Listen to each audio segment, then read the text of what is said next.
여러분 그 톨스토이의 단편집 중에 그 사람은 무엇으로 사는가 라는 단편집을 다들 아시죠? 있다는 걸 아시리라 생각이 듭니다. 여러 짧은 이야기를 이렇게 묶어 놓은 것인데 그 사람은 무엇으로 사는가 라는 단편이 워낙 이렇게 유명해서 여러 가지 버전의 그 이제 단편집들이 있거든요. 근데 모든 여러 가지 버전의 단편집에 이 사람은 무엇으로 사는가 이 짤막한 이야기가 다 들어가 있어서 톨스토이 단편집 제목이 사람은 무엇으로 사는가가 되었어요. 여러분들 이 사람은 무엇으로 사는가라는 이 짧은 이야기에 톨스토이가 등장인물을 통해서 세 가지의 질문에 대한 답을 합니다. 세 가지 질문이 이게 무엇이냐면 사람 마음속에는 무엇이 있는가, 그리고 사람에게 주어지지 않은 것은 무엇인가, 그리고 세 번째는 사람은 무엇으로 사는가. 이게 이제 세 가지 질문입니다. 이 질문에 대해서 그 짤막한 이야기 속에서 미가엘이라는 이 천사의 어떤 천사를 등장시켜서 그 천사의 입으로 하여금 이 세 가지 질문에 대한 답을 하게끔 하는데 사람의 마음속에 무엇이 있는가?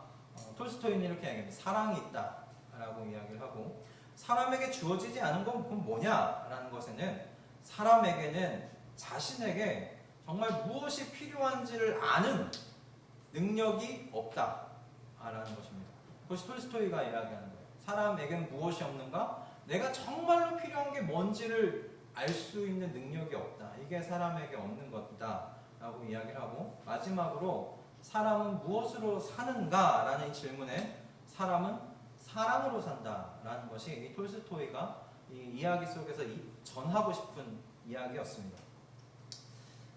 여러분은 어떠세요? 여러분은 사람은 무엇으로 사는가? 사람은 뭐로 사는 것 같아? 라고 질문을 받으시면 여러분은 뭐라고 대답하시겠습니까? 사람은 뭐 이런 걸로 사는 거야. 뭐 사랑으로 사는 거야. 사람은 뭐 좀 소유한 것들이 좀 있어야 이렇게 사는 거야. 뭐 이렇게 이야기하시겠습니까? 여러분만의 각자의 대답이 있을 줄로 믿습니다. 그런데 저는 오늘 이 선한 사마리아인의 이 비유가 나오는 예수님의 이 이야기가 바로 이 질문에 대한 답을 우리에게 주고 있다라고 생각합니다.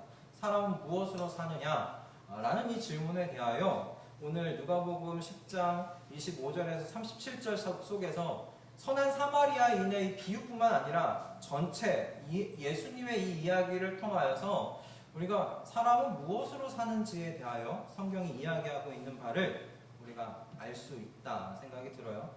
이 이야기를 통해서 또한 그러면 왜 사람은 사랑으로 사는가에 대한 그 질문에 대한 답까지 여러분이 함께 하나님으로부터 받고 돌아가는 예배 시간, 이 오후의 시간이 되어졌으면 좋겠습니다. 오늘 이 설교를 통해서 저와 여러분이 이와 같이 지으신 나를 이렇게 지으신 하나님께 영광을 돌리고 기뻐하며 돌아가는 여러분 되기를 축복드립니다. 오늘 선한 사마리아인의 비유는 여러분이 뭐 잘 아실 거예요. 선한 사마리아인의 이 비유에 나오고 있는 이야기는 어떤 질문으로부터 시작하는가? 어떻게 하면 영생을 얻을 수 있습니까? 어떻게 하면 영원한 생명을 얻을 수 있습니까? 구원을 얻을 수 있습니까? 라는 이 율법 교사의 질문으로부터 시작하는 것을 우리가 보게 됩니다. 25절이죠. 어떤 율법사가 일어나 예수를 시험하여 가로되 선생님, 내가 무엇을 하여야 영생을 얻으리이까? 이 질문으로부터 시작합니다. 이 질문에 예수님께서 또 질문으로 대답하셨습니다. 율법에 무엇이라고 기록되어 있느냐? 너가 율법을 읽잖아. 율법에 너가 알고 있는 대답은 뭐야? 라고 예수님께서 질문으로 답하셨는데 27절에서 이 율법사가 자신이 율법 속에서 배운 어떻게 하면 영생을 얻게 되는지에 대하여, 얻을 수 있는지에 대하여 27절 신명기와 레위기의 말씀을 가지고 대답하는 모습이 나옵니다. 거침없이 27절의 말씀을 해요. 내 마음을 다하여 목숨을 다하며 힘을 다하며 뜻을 다하며 주 너의 하나님을 사랑하고 또한 내 이웃을 내 몸과 같이 사랑하라 하였나이다. 라고 이 율법 교사가 뭔가 이렇게 더듬더듬거리지 않고 머뭇머뭇거리지 않고 바로 이야기하는 것을 보게 됩니다. 그것은 그가 답을 이미 알고 있었다는 것을 의미하죠. 자신이 답을 갖고 있었다는 것을 의미해요. 어떻게 하면 구원을 얻을 수 있는가? 영원한 생명을 얻을 수 있는가? 그 답을 본인이 이미 알고 있었어요. 그래서 사실 25절에 예수를 시험하여 가로되 라고 지금 25절에 그렇게 기록하고 있는 것입니다. 그러나 의도가 어찌 됐든지 예수님께서는 그 율법 교사가 한 말에 대하여 28절에서 이렇게 이야기합니다. 내 대답이 옳도다. 이를 행하라. 그러면 살리라. 대답이 틀렸다는 거예요? 맞다는 거예요? 대답이 맞다는 거였어요. 내 목숨을 다하고 내 힘을 다하고 내 뜻을 다하여 내 하나님 여호와를 사랑하라. 그리고 내 이웃을 내 몸과 같이 사랑해라. 그걸 행해라. 그러면 너가 영생을 얻을 것이다. 구원을 얻을 것이다. 그렇게 예수님께서 말씀하고 계세요. 너 하는 말이 옳다. 이야기하고 계세요.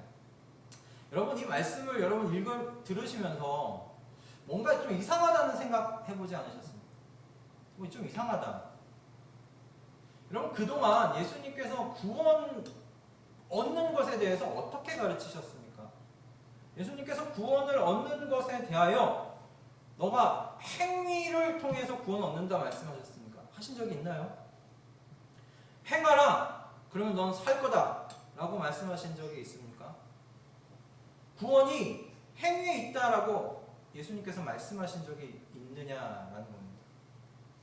율법교사의 대답이 27절 말씀을 보면 분명히 사랑이란 이 행위를 행하는 것입니다. 사랑이란 이 행위를 행하면 그러면 살 거야 라고 지금 말씀하고 계신 거예요.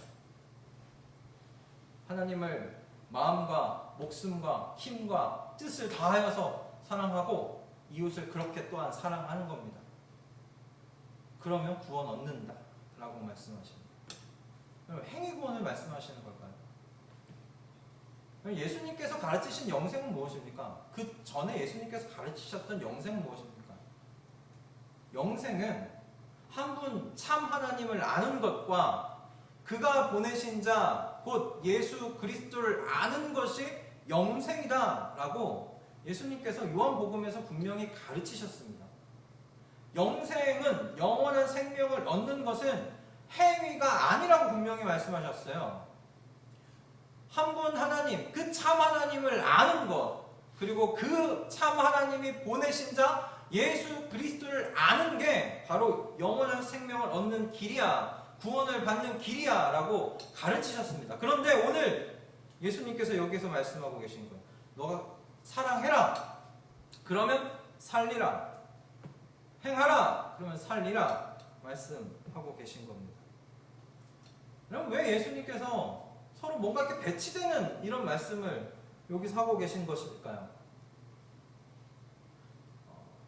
배치되고 있는 것이라고 우리가 생각할 수 있을까요? 여러분 예수님의 여기서 말씀하시는 가르침은 이런 겁니다.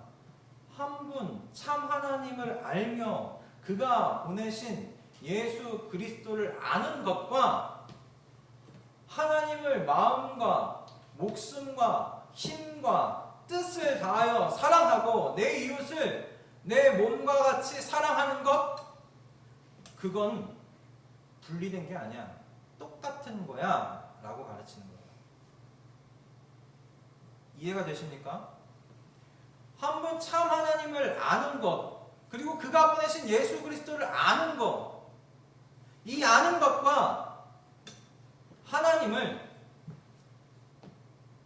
힘과 목숨과 뜻을 다하여서 하나님을 사랑하고 내 이웃을 내 몸같이 사랑하는 것, 이거는 구분될 수 있는 게 아니라는 거예요. 그냥 하나라는 거예요. 하나님을 알면 하나님을 그렇게 사랑할 수밖에 없고, 또 그렇게 예수 그리스도를 알면 내 이웃을 내 몸과 같이 사랑할 수밖에 없다. 그건 구분되는 게 아니다. 분리되는 게 아니다. 한 묶음이다. 지금 그렇게 가르치고 있는 겁니다. 그럼 왜 하나님을 알면 이웃을 사랑하게 되는 걸까요? 왜 하나님을 알면 하나님과 이웃을 사랑하게 될까요? 그럼 성경에서 안다라고 이야기하는 건 그럼 우리가 텍스트를 지적으로 암기하고 이해하는 것하고는 다른 거예요. 그렇게 우리가 안다라고 얘기하잖아. 세상 속에서 우리가 세상 학교에서 교육하고 공부할 때 우리가 이야기하는 안다는 게 뭐예요? 너 이거 알잖아 라고 이야기하는 게 뭐예요? 내가 설명할 수 있고 내가 이해해서 설명할 수 있는 것, 텍스트로 내 머릿속에 있는 것이에요. 근데 성경에서 이야기하는 안다는 뭐냐면 여러분 만남이에요. 그냥 만남. 만나서 아는 거예요. 만나서 아는 거라고요. 내가 동민이를 아는 게 동민이라는 사람에 대하여 조사한 종이에 쓰여있는 글씨를 그냥 다 암기해가지고 동민이를 안다라고 이야기를 하지 않는다는 거죠. 제가 동민이를 안다라고 이야기한 건 동민이와 사귐이 있으니까, 만남이 있으니까 동민이를 내가 안다라고 이야기를 할 수 있는 거예요. 동민이는 어떤 사람이야? 어떤 성격을 갖고 있고 뭘 좋아해? 어디서 일해? 요즘 또 이직을 준비하고 있어. 뭐 이런 식의 이야기를 우리가 갖고 있는 거예요. 그게 안다라는 것입니다. 성경에서 참 하나님을 안다라는 건 바로 그런 알이에요. 만나는 거. 참 하나님을 만난 거예요. 그러므로 이 하나님과 이 인격적인 만남이 계속 쌓이면, 누적되면 어떻게 될까요? 내가 인격적으로 그분에게 감동케 되어가는 거죠. 하나님은 사랑이시라고 했잖아요. 하나님은 당신에 대해서 소개할 때 나는 사랑이라고 이야기하셨어요. 그 사랑 그 자체를 만났는데 어떻게 그 하나님을 사랑하지 않을 수 있겠어요? 이웃을 어찌 사랑하지 않을 수 있겠느냐라는 것입니다. 안다는 건 만남이에요. 그리고 만남은 계속 이어지면 우리가 그 만남을 통해 그 상대방을 닮아가는 거잖아요. 선한 사마리아인의 이야기, 여기서는 이 분리될 수 없는 것이 분리되어 있는 종교인들을 보게 돼요. 그게 제사장하고 레위인이에요. 이 이야기 속에 제사장과 레위인은 어디서부터 지금 내려왔는가? 예루살렘에서 여리고 방향으로 내려오고 있었어요. 그 강도 맞은 자가 분명히 예루살렘에서 여리고를 향하여 내려가는데 강도를 맞았거든요. 근데 그 뒤에 나타나는 제사장과 레위인도 똑같은 길을 따라 내려가고 있다라고 이야기를 하고 있어요. 그러니 예루살렘에서 지금 여리고로 지금 내려가고 있는 거예요. 근데 예루살렘에 뭐가 있어요? 성전이 있잖아요. 예루살렘에 성전이 있어요. 그 성전에서 제사장하고 레위인들이 뭘 할까요? 제사를 지내요. 요즘 우리 말로 예배 드려요. 하나님께 예배 드려요. 제사장과 레위인은 어떤 의미에서는 하나님에 대하여 아는 것에 프로인 사람들이죠. 하나님을 예배하는 것, 어떤 절차를 따라서 이 하나님을 예배할 수 있는지에 대하여 정확하게 그리고 자세하게 아는 사람들이에요. 이 사람들만큼 하나님에 대하여, 구약에 있는 그 하나님에 대하여, 하나님의 이야기에 대하여 아는 사람이 드물 거예요. 근데 그 사람들이 지금 뭘 했어요? 하나님께 제사 드리고, 그러니까 예배 드리고 지금 여리고 자신들이 있는 그 집이 있는 곳으로 가고 있는 길이었다는 거예요. 그런데 예배 드리고 내려오는 길에 만난 강도 만난 사람을 보고 이 사람들이 어떻게 했느냐라는 겁니다. 거의 죽어가는, 도움이 필요한 사람을 보고도 피하여 돌아가 자신들의 목적지를 향해 나아가는 제사장과 레위인의 모습을 보게 됩니다. 그럼 이들을 보면서 어떻게 이들을 하나님 만난 사람이라고 말할 수 있겠습니까? 하나님과의 만남을 통해서 감동과 감화를 그 예배 가운데, 제사를 지내는 가운데 받은 사람이라고 어떻게 우리가 이야기할 수 있겠습니까? 그들은 예배의 자리에서 어쩌면 하나님을 만나지 못한 사람들이에요. 하나님을 만나지 못한 사람. 요한일서 3장 14절에 보면 다음과 같이 좀 기록되어 있습니다. 제가 읽어드리겠습니다. 우리가 형제를 사랑함으로 사망에서 옮겨 생명으로 들어간 줄을 알거니와 사랑치 아니하는 자는 사망에 머물러 있느니라 라고 되어 있습니다. 여러분, 이 말씀이 무슨 말이에요? 사망에서 생명으로 내가 옮겨졌다는 걸 내가 어떻게 알아? 형제를 사랑하는 그 사랑으로 내가 알 수 있어 라고 이야기하는 거예요. 여러분이 영생을 얻었어요. 영생을 얻었다는 것, 그 영생으로 들어갔다는 것, 여러분 보여요? 눈에 보여요? 딱 뭔가 이렇게 선이 딱 그어져서 이 예수님을 주로 영접하고 참 하나님을 만났어요. 그분을 알았어요. 그럼 내 영원한 생명을 얻었어요. 그 눈에 보입니까? 눈에 안 보여요. 눈에 보이는 것이 아니에요. 그럼 그걸 어떻게 아는가? 요한 사도는 이렇게 이야기하는 거예요. 형제를 사랑하는 그 사랑을 보고서 너가 어두움에서 생명으로 옮겨갔다는 것을 안다 라고 이야기해요.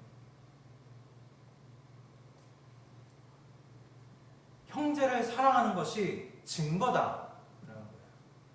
즉 하나님과 이웃에 대한 이 사랑, 하나님과 이웃에 대한 이 사랑은 내가 영생을 가지고 있다, 구원받은 자다 라는 확실한 증거 중에 하나라는 겁니다.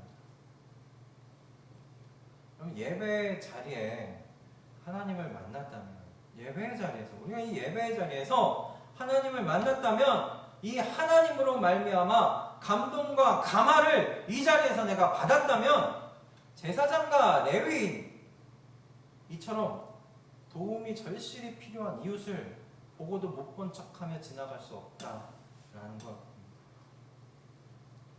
그럼 오늘날 많은 그리스도인들이 하나님을 믿는다 이야기를 합니다.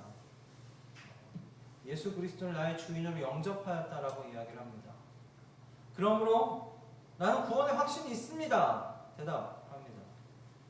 그러나 내 삶 안에서, 나의 생활 속에서 사랑의 실천이 전무하다면, 제사장과 이 레위인과 같이 도움이 필요한 사람이 눈에 보이는데도 불구하고 눈 감아버린다면 내가 정말 하나님을 만났는가? 예배 가운데 하나님의 감동과 감화로 내가 은혜 받았다 이야기하는데 내 마음이 그렇게 변화되었는가? 점검해 보아야 한다라는 거예요. 점검해 보아야 합니다. 그분이 정말 내 안에서 살고 계신지, 정말 그 사랑 그 자체이신 내가 만난 그 하나님이 내 안에서 살고 계신지 점검해 보아야 한다라는 겁니다. 하나님을 아는 것과 그래서 영생을 얻는 것, 여러분, 지금 여기에서 이 사랑의 이 실천과 절대로 분리되지 않음을 여러분 기억하실 수 있기를 바랍니다. 이웃을 사랑하는 것과 여러분 하나님을 아는 게 분리된 게 아니에요. 분리되지 않는다. 하나님을 알고 영생을 소유한 사람의 삶의 향기에는 오늘 말씀을 보면 사랑이라는 향기가 계속 뿜어져 나오는 것을 생각해 볼 수 있겠어요. 하나님을 알고 그래서 영생을 얻게 된 사람의 삶 속에서는 여러분 사랑이라는 향기가 계속 나온다라는 것입니다. 그 삶의 이 향기가 여러분의 나이가 들어갈수록, 연수가 점점 쌓여갈수록 점점 진해지는 저와 여러분이 되었으면 좋겠습니다. 여러분이 제 나이 때 저보다 더 진하게 이 사랑의 향기가 여러분의 삶 속에서 나타났으면 좋겠어요. 저는 그렇게 산 지 얼마 되지 않았거든요. 여러분의 나이 때 이런 말씀을 잘 듣고 실천해 보았다면 얼마나 좋았을까라는 생각을 이 본문 말씀을 묵상하면서 생각이 들었어요. 젊을 때 시작해 보실 수 있길 바라요. 하나님을 사랑하는 것, 하나님을 사랑한다는 것이 그리고 하나님을 안다는 것이 내 이웃의 도움이 필요한 내 이웃을 도와주는 것과 그렇게 사랑하는 것과 분리되는 게 아니구나, 같은 거구나 생각하고 그런 삶으로 한 걸음씩 한 걸음씩 내디져 가보는 저와 여러분 다 되기를 주님의 이름으로 축원드립니다. 아멘. 자, 이게 이어지는 이야기를 이제 보면, 근데 이 율법 선생이 자신이 옳게 보이려고 다시 한번 하나님께, 예수님께 질문하는 것을 보게 됩니다. 이 사람이 자기를 옳게 보이려고 예수께 여짜오되 뭐라고 이야기를 하냐면, 그러면 내 이웃이 누구입니까? 대체 내 이웃이 누구입니까? 지금 질문을 하고 있는 것을 보게 됩니다. 이게 무슨 말입니까? 이 율법 선생이 예수님이 하신 말씀을 캐치한 거예요. 지금 이 이야기를 캐치한 거예요. 하나님을 아는 거, 이웃을 사랑하는 거, 이거 분리된 거 아니구나.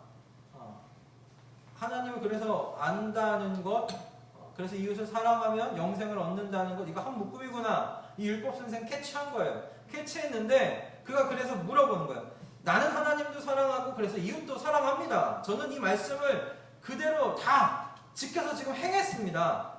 나는 영생을 소유한 사람입니다. 라는 것을 지금 은근히 이 질문을 통해서 드러내려고, 내가 그런 사람이라는 것을 선지자이신 그 예수, 선생이신 예수께서 아는지 체크해보려는 거예요. 그렇게 질문을 던진 거예요. 그런데 예수님께서 이 율법 선생이 생각하는 이웃의 테두리를 허물어뜨려 버립니다. 이웃이라는 이 테두리를 허물어뜨려 버려요. 꼭 부자 청년과의 대화가 생각이 났어요. 어떻게 하면 구원을 얻습니까? 부자 청년이 와서 묻지 않습니까? 그랬더니 예수님께서 너 율법 다 지켰냐? 물어보시니 이 부자 청년이 뭐라고 합니까?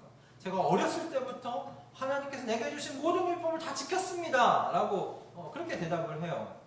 그리고 예수님께서 그 청년에게 그래서 뭐라고 이야기해요?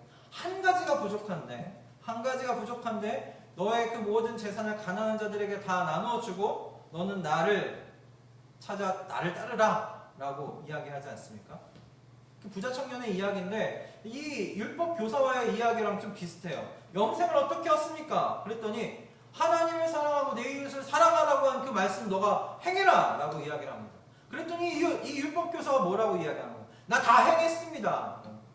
하나님 사랑했고 나 내 이웃을 사랑했습니다. 내 이웃이 누구입니까? 라고 질문한 건 당시의 유대인들이 생각한 이웃, 그 이웃의 범위를 예수님도 동일하게 생각할 것이라고 믿었기 때문이에요. 그래, 너의 이웃은 이런 범위, 이웃이 누구입니까? 물었을 때 너희 이웃은 이 테두리 안에 있는 사람들이다 라고 이야기하면 저는 그 테두리에 있는 사람들을 다 사랑했습니다. 그럼 어떻게 되겠어요? 너는 영생을 얻었구나, 얻은 자구나, 너는 의로운 사람이구나, 칭찬 없겠지요. 그것을 노리고 이런 질문을 한 거예요, 율법교사가. 그런데 율법교사가 기대한 대답이 나오지 않는 거예요. 뭐라고 이야기를 하십니까? 그리고 선한 사마리아인의 이야기를 지금 이어서 하고 있는 것을 보게 돼요. 예수님께서 말씀하신 이웃의 태도는 뭐예요? 이웃은 도움이 필요한 모든 사람이 이웃이다 라고 말씀합니다. 도움이 필요한, 자비가 필요한 그 모든 사람이 너의 이웃이다. 이웃에 테두리가 있는 게 아니야. 도움이 필요한 모든 사람이 너의 이웃이야. 너는 정말 그 모든 사람을 내 몸과 같이 사랑하고 있느냐? 라고 물으시는 거죠. 선한 사마리아인의 비유는 그런 이야기입니다.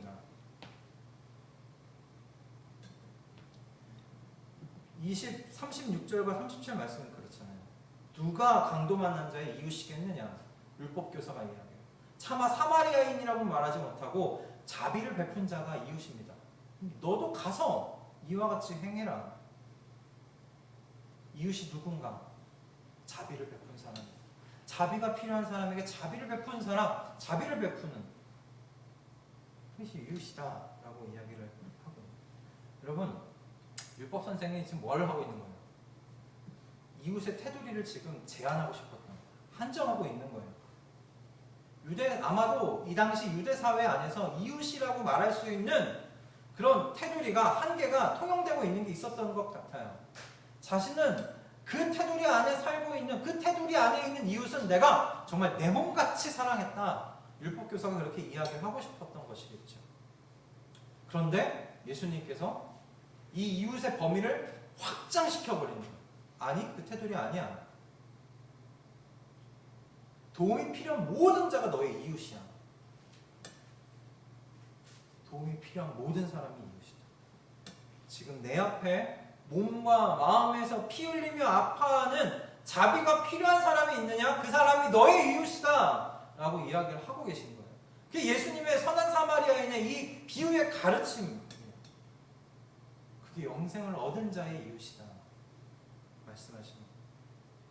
이 말씀 묵상하면서 그런 생각이 들었어요. 야, 진짜 우리가 얼마나 죄인인지를 말씀 속에서 보게 되는 거예요. 이 죄된 이 마음은 나의 이 실천에 범위를 제한하고 싶어요. 이 범위가 넓지 않았으면 좋겠어요. 이 말씀을 묵상하면서 모든 사람이구나. 여러분, 이 모든 사람이 어떻게 다가오세요, 여러분들에게? 버겁지 않으세요? 힘들지 않으세요?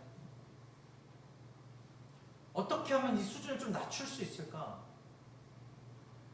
하나님께서 나에게 요구하신 이 수준을 어떻게 하면 좀 낮출 수 있을까? 그런데 예수님께서 하시는 건 낮추시는 게 아니고, 기준을 낮추시는 것도 아니고, 축소시키는 것도 아니고, 확장시켜 버리시는 거예요. 어디까지가 나의 이웃입니까? 너의 자비가 필요한 모든 사람이 너의 이웃이다. 마태복음 5장에서 7장에 그 산상수훈 이야기가 나옵니다.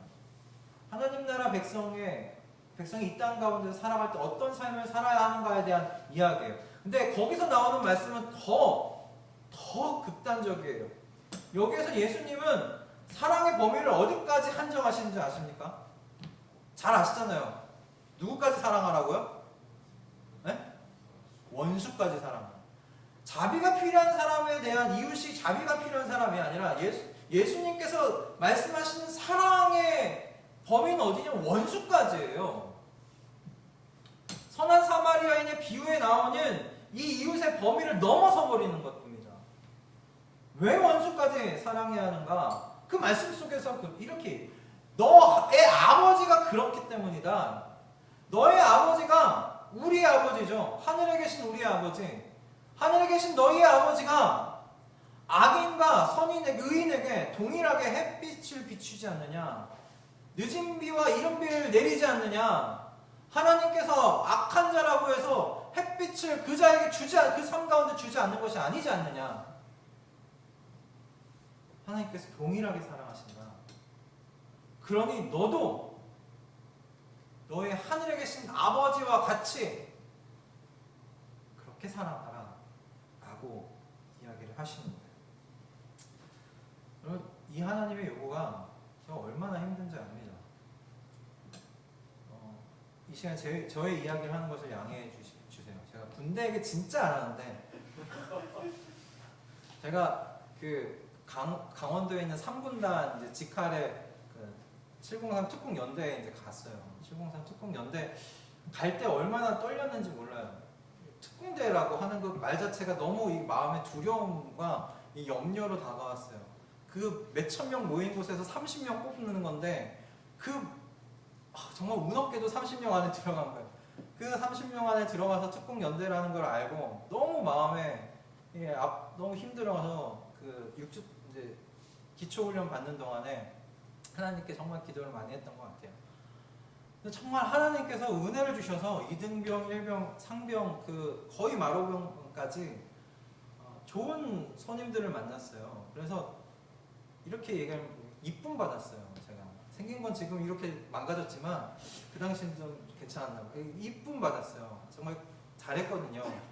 정말 편하게 상병까지 이렇게 생활을 했어요.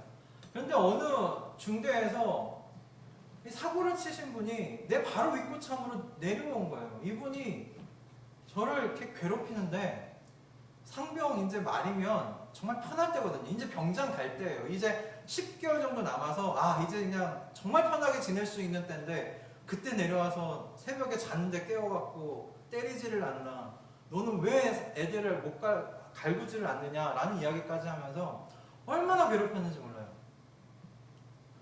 제 마음 가운데 이 한 사람 그냥 때리고 영창 갔다 올까 라는 생각까지 들 정도였어요. 근데 왜 그랬는지는 모르겠는데 이 마태복음 이 말씀이 생각이 났어요. 원수까지 사랑해라 라는 말씀이 생각이 났어요. 그래서 사랑해보려고 노력했어요. 사랑해보려고 노력했어요. 그 전에 갈 수 있었지만 가지 않던 수요 기도회까지 갔어요. 수요일날 저녁에 군대에서, 여러분 여기 남자들 군대에서 수요일날 저녁에 예배 드리러 가본 적 있으세요? 수요 기도회까지 갔어요. 가서 기도하면서 하나님이 원수를 좀 사랑하게 해달라고 얼마나 기도했는지 몰라요. 사람을 놓고 사랑하게 해달라고 기도한 게 그때가 처음이자 마지막이었던 것 같아요. 제가 연애할 때도 이 사람을 사랑하게 해달라고 기도한 적이 없거든요. 그런데 그 사람을 위해서 사랑하게 해달라고 기도했어요. 여러분, 제가 그분을 사랑하게 되었을까요? 자신있게 내가 사랑할 수 있게 되었다라고 좀 이야기할 수는 없을 것 같아요. 뭐 상황도 기도했다고 그렇게 좋아진 건 아니었어요. 그러나 그렇게 사랑해보려고 기도하면서 주님께 부르짖으면서 알았어요. 그러면서 제가 살게 됐다는 걸 알았어요.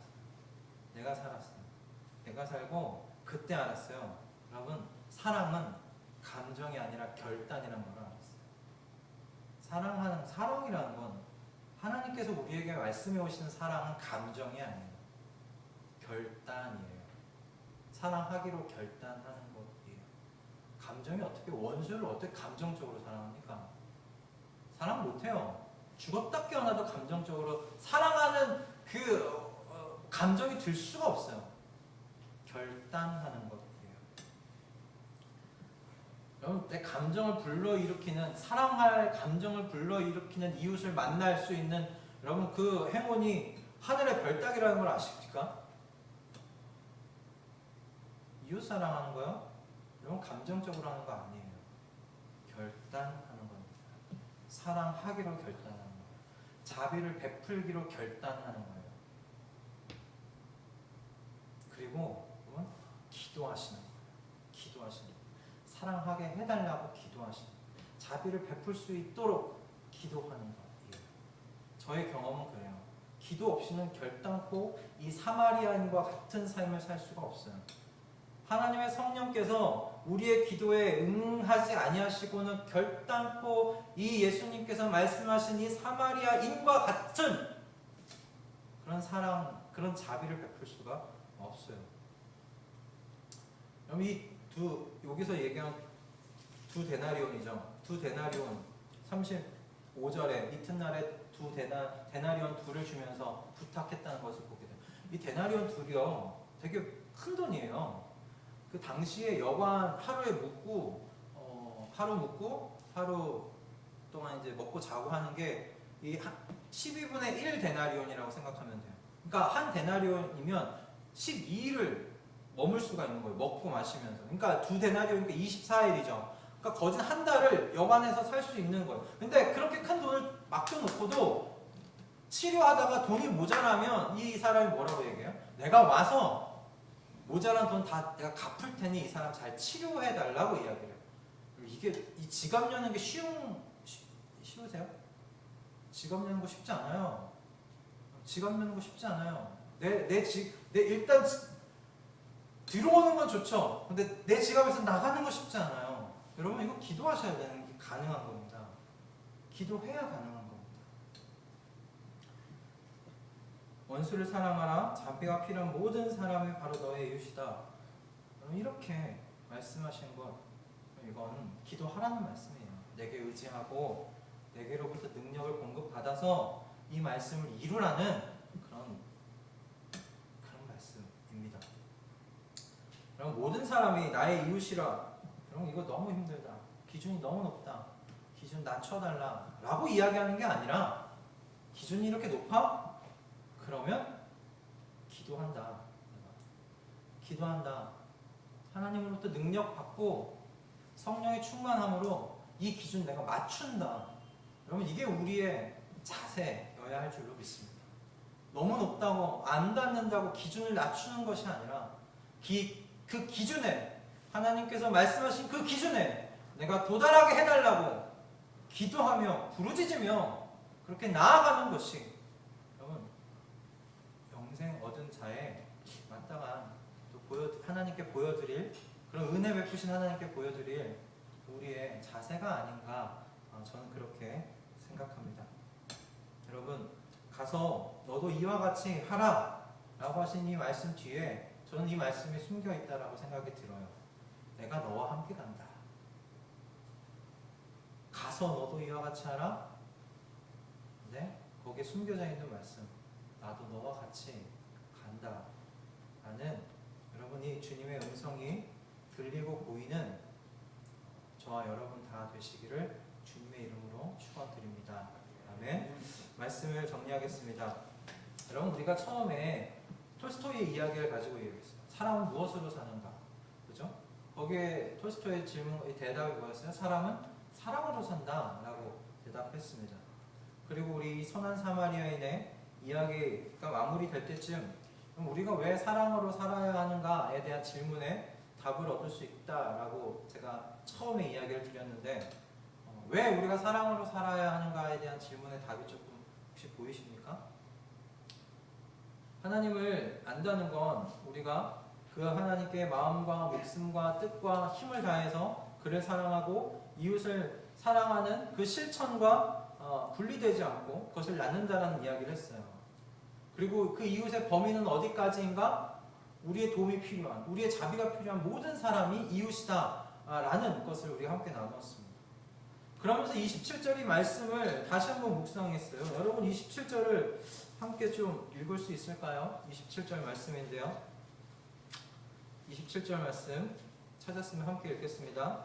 대답하여 가로되 내 마음을 다하며 목숨을 다하며 힘을 다하며 뜻을 다하여 주 너의 하나님을 사랑하고 또한 내 이웃을 내 몸과 같이 사랑하라 하였나이다. 아멘. 여러분 이 말씀 보면서 어떤 혹시 생각이 드십니까? 사랑하라고 말씀하시잖아요. 왜 사랑하라고 하실까? 이 말씀이 그 전까지는 그렇게 저에게 다가오지 않았어요. 아, 사랑하라고 말씀하시는구나. 근데 27절을 계속 보면서 와, 이렇게 사랑하는 사람 행복하겠다 라는 마음이 들었어요. 무엇인가 마음을 다하고 목숨을 다하고 힘을 다하고 뜻을 다하면서 이렇게 사랑하는데 그 사람 행복하겠다 라는 마음이 들었어요. 그리고 그 이웃도 내가 그렇게 사랑하면 야, 그 심정이 얼마나 충만할까 라는 생각이 들었어요. 그럼 사람이 언제 불행한지 아십니까? 마음이 뜨겁지 않을 때 불행한 것 같아요. 마음이 뜨겁지 않아. 뜨겁게 사랑할 대상이 없어. 뜨겁게 사랑할 대상이 없는 거예요. 맨날 마음이 밍숭맹숭해요. 뜨겁지도 차지도 않고 밍숭맹숭해요. 냉랭해요. 어떤 의욕도 일어나지 않아요. 그래서 어떨 때는 귀찮기까지 해요. 그럼 이런 질문 이렇게 올라오지 않아요? 내가 왜 살지? 내가 왜 살지? 이런 질문이 하루에도 몇 번씩 머리와 가슴을 오르락내리락 거리지 않습니까? 그럼 힘들지 않나요? 전 힘들던데. 정말 힘들 때는 무엇이냐면 내 마음을 어딘가 쏟아 부을 데가 없는 게 힘든 거예요. 내 마음과 목숨과 힘과 뜻을 다하여 이 하나님이란 어떤 이 존재를 내가 사랑할 수만 있다면 그 마음이 그렇게 뜨겁게만 된다면 와, 행복하겠는데?